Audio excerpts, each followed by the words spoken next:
مسمن كيجي مورق خفيف في المقله بدون شحمه او لحوم غير بالخضره، وكيجي لذيذ وبنين ما تشبعوش منه. وانا متاكده الا جربتوه غيصبح معتمد عندكم. وقبل كنشكر كل واحد خلى لي تعليق او ضع لي لايك في الفيديوهات السابقه، وكنتمنى هاد لا فيديو يلقاكم في تمام الصحه والعافيه. هنا في الاناء اللي غنعجنو فيه سواء قصريه ولا بانيو، وشكون كيعجبو يعجن بحالي في البانيو، كنديرو جوج ليف ديال الفورص، زلافه ديال الفينو، الملحه، شويه الملحه، قبيصه ديال طريقه ديال الخميره الفوريه، وشويه ديال السكر سنيده باش تحمر لينا المسمن ديالنا. وكنجمعوه بالماء يكون دافي. هنا كان عندكم الوقت جمعوا العجين وبلا ما تدلكوه ديروه غير في بلاستيكه، هو غيدلك راسو براسو. ما كانش عندكم الوقت ضروري ما تدلكوا العجين. هنا غنجمعها في هذا البانيو وغادي نحطها في سطح العمل باش ندلكها مزيان، حيت انا هنا ما عنديش الوقت، ما غنخليهاش مده طويله باش تدلك ليا راسها براسها. كندلكوها مزيان. والمسمن راه كل ما دلكتوه كل ما كيجيكم مورق وكيجي ناجح. الا ما تدلكش وتخدم به ديك الساعه راه ما غاديش يعطيكم الطوع وما غاديش ينجح معكم المسمن. هنا من بعد ما دلكتها مزيان غادي ناخذ واحد بلاستيكه ندهنها شويه بالزيت، وندهن هذيك العجينه ديالي حتى هي مزيان بالزيت باش ما تلتصقش ليا في هذيك البلاستيكه، ونخليها على جنب وندوزو باش نحضروا الحشوه ديالنا. هنا في مقلاة كنوضعوا شويه ديال الزيت المائده ولا زيت الزيتون، كنديروا فيها واحد جوج بصلات مشلضين، والفلفله اي فلفله عندكم الوان متوفره لا كانت خضراء ولا حمراء وصفراء كان احسن. كانت غير الخضراء مزيان. كنخليهم حتى كيتصوطوا مزيان حتى كطيح لينا هذيك الفلفله والبصله. كنضيفوا عليهم هنا خيزو محكوك، هنا تقريبا واحد 3 خيزوات محكوكين شويه كبار، ونحكوهم في الحكاكه اللي تكون شويه غليظه يجيو طوال باش ما يطلقوش لنا الماء ديالهم. نضيفوا ليهم شويه القزبر ومعدنوس مقطعين، وكنتبلوهم بالملحه والابزار، وكنخليو والتحميره واحد 2 معالق ديال التحميره باش يعطيونا داك اللون الحميمر في الحشوه. صافي وكنبقاو نديو نجيبو حتى كتخلط لينا هذوك الخضيره مع التوابل. وكيف ما كتشوفوا هنا معايا راه طاح لينا هذاك خيزو، طابت لينا الحشوه. هنا من بعد ما كطيب لينا الحشوه كنتو من عشاق الشحمه ضيفوا الشحمه، ما كنتوش بحالي ما كتبغيوش الشحمه غتضيفوا غير هاد لي صوص. ما توفروش هاد لي صوص يمكن لكم تستغناو عليهم. درت انا اي صوص عندي، صوص ديال صلصه السمك، هذاك صلصه الصوجا، مهم اي صوص متوفر عندكم. بغيتو تضيفوا حتى ضامه البنه ديال السمك ولا ديال الدجاج يمكن لكم تضيفوها باش تبنن لينا هاد المسمن ديالنا. هنا كنعاودوا نرجعوا للعجين. كيف قلت لكم العجين ما تسنيتوش بزاف باش يرخف راسو. هنا غندوزو باش نشكلو كويرات كيف ما كتشوفوا معايا على هذا الشكل، ما يكونوش كبار وما يكونوش صغار بزاف، حيت هنا غادي نديرو مسمنه في مسمنه. غنستمروا حتى نكملوا الكميه اللي عندنا كامله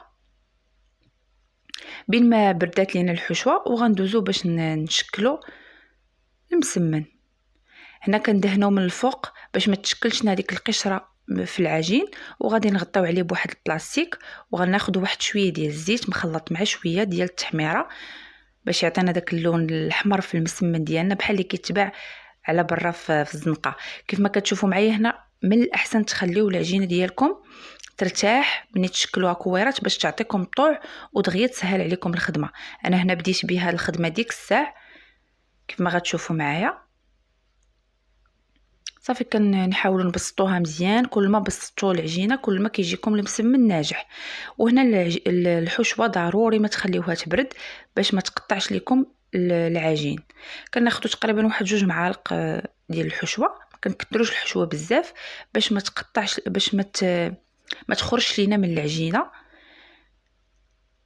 وكنبداو نشكلوا في المسمن المربع العادي، كنديو هاد الجهه ونعاودوا الجهه الاخرى ونشكلوه على شكل مربع كيف ما كتشوفوا معايا. راه كيجي ساهل وما نعاودش لكم على البنه اللي كتجي فيه، رغم اننا ما درنا فيه لا لحوم لا شحمه، زعما ما درناش فيه الكفته، ما درناش فيه الشحمه، غير هادوك لي صوص راه بننوه لينا. وبلا ما ديروا هذوك لي صوص، واخا ما ديروش هادوك لي صوص، ديروا غير خضيره راه كيجي من اروع ما يكون. او كنعاودوا نبسطوا الكره الاخرى، كنديروا ليها حتى هي شويه ديال الحشوه، ضروري ما نعمروها. وغنديروا هذيك المربع اللي صيبنا المره الاولى غنديروه وسط هذه، ونعاودوا نديروا نفس العمليه نجمعوا نفس الجمعه ديال المسمن بهذه الطريقه صافي. وهنا كتكون المسمنه ديالنا واجده.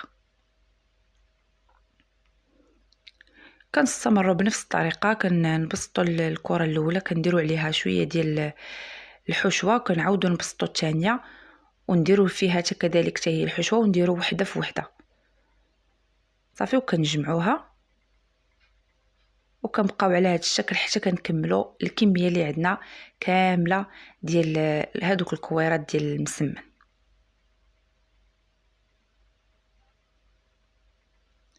انا درت معكم تقريبا 3 بالنسبه للمبتدئات باش تبان ليها الطريقه.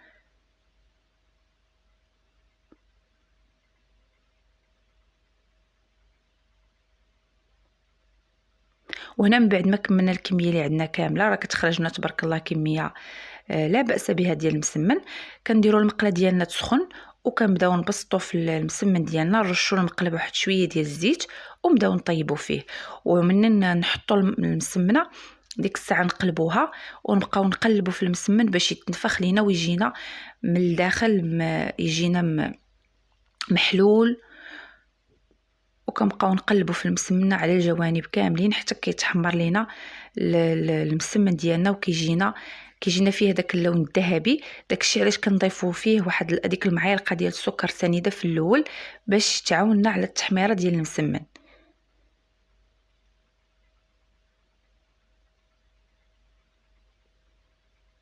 وكنستمروا حتى كنكملوا الطياب ديال المسمن ديالنا. كنرشوا شويه ديال الزيت، نحطوا المسمنه ديالنا وغير تبدا تشد في راسها نقلبوها، ونبقاو نقلبوا في المسمن باش يجينا محلول من الداخل. وراه كيجي اكثر من رائع. كنتمنى انكم تجربوه بطريقتي وتردوا عليا في التعاليق. ولا عجبكم الفيديو ما تنساوش تخليوا لي واحد لايك باش تدعموني وتشجعوني باش نحط المزيد والمزيد من الوصفات، وتخليوا لي تعليق وتشتركوا في القناة اذا كانوا كيعجبكم الوصفات.